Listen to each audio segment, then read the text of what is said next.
क्या बोला? Charge and mass के बारे में। इंट्रिंसिक प्रॉपर्टीज ऑफ मैटर, यानी ये मैटर की अपनी एक प्रॉपर्टी है ना, उस पे ही डिपेंड करता है, मैटर पे डिपेंड करता है। स्केलर क्वांटिटीज है ना, और exert force on body at distance, यानी चार्ज और मास के बारे में क्या बोला कि मैटर की एक इंट्रिंसिक प्रॉपर्टी है, अपनी प्रॉपर्टी है। स्केलर क्वांटिटी है चार्ज भी और मास भी। Exert force on body at a distance, ठीक है ना, मास भी, एक मास दूसरे मास पे भी क्या लगाता है? फोर्स लगाता है। और एक चार्ज भी दूसरे चार्ज पे क्या लगाता है?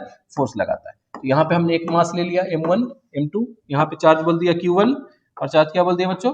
q2। तो यहाँ पे फोर्स लगेगा, ग्रेविटेशनल फोर्स क्या बोलते थे आप? F is equal to G m1 m2 upon r square. यहाँ पे क्या बोलेंगे? F इज इक्वल टू, आगे इसको देखेंगे, k q1 q2 upon r square.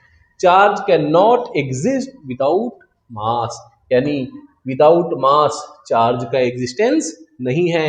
तो मैटर होना जरूरी है, मैटर होना